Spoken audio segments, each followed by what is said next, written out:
Morning folks, Santosinna Trail Report from Santosinna Peak, right there behind me. Quick pan around. Today is Thursday the 5th of March 2020, just after 10 in the morning, kind of late for me. Can see the Desert Divide probably in the background around there. Still snow on the PCT, a little bit south to about, that's probably around mile 160. Not too much to worry about until closer to mile 172, 174, 175. As you can see here at the peak, moderate amount of snow, a bit of drifting from the snow on Monday. Added a few inches on top of the old stuff left over mainly from November, December. Try to keep this fairly brief. The current conditions, as you can probably tell, it's pretty balmy up here compared to Sunday, Monday. Both yesterday and today I had air temperatures just above freezing, wind chills just below freezing, but it feels very pleasant indeed. Light breezes from the north yesterday, from the southeast today. And conditions on the trails currently is very similar to last week. It's basically most of what came on Monday's already melted, certainly below 9,000 feet. The majority of trails are below 9,000 feet and not significantly different from where they were at 5-6 days ago before this latest little snow. It's been so warm that things have melted really quickly. And higher up, still a moderate amount of the extra, few inches that fell, kind of where it fell on top of existing snow, it stuck around. Where it fell on areas that had already melted off, it's largely melted off. In terms of gear, not really a significant change to earlier recommendations. Yesterday I came up, barely used spikes, didn't use them at all on the way down. Today, again, I used spikes above 9,000 feet. Didn't have a need for them really on the PCT at all. For most PCTers, it's still kind of marginal. The snow's soft enough.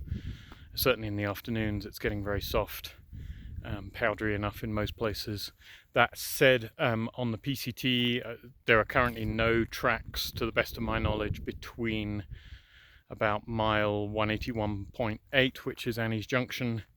There are definitely no tracks from that section probably through to the north end of Fuller Ridge, which is about 191.5. Snow's a bit patchy in places through there, but it's more or less continuous for most of that sort of 10 plus miles. Not sure if anyone's going to come through on that before the next weather. In terms of day hikers, spikes are handy. I'll certainly use them just descending off the peak, maybe not lower down. Some areas that have been well travelled, like Devil's Slide, that's compacted, they're definitely quite handy. Snowshoes could be useful if you plan on going off trail above about 9,000 feet or so. But the main reason for this video is to discuss the weather that's coming. Looks like we might actually get our first reasonable storm of 2020. Comes in on Monday evening, that's the 9th of March, and most of the snow is going to be the evening of the 9th overnight, and on the 10th, Tuesday the 10th, might carry on into Wednesday the 11th, but the bulk of it's going to fall in kind of a 24-hour period, Monday evening through Tuesday evening. Quite different from all the other storms we've had this winter. It's forecast to be a significantly warmer system. When some of the earlier storms this year, we've had snow down to 3,000, certainly 4,000 feet. This one will be much warmer. It's coming up almost due straight from the south, so it's a warm, wet system. Currently, on the Monday, Tuesday, when the bulk of the snow is coming through, the snow level may be as high as 7,000, possibly even closer to 8,000 feet. So it's only the high country that's going to get significant snow. Currently calling for maybe as much as an inch or two of rain in somewhere like Idlewild elevation. As the system moves through, it will get colder, chance of some snow lower down. Wednesday, sleety, but even then probably still above 6,500, 7,000 feet. So that's kind of good news for PCTers.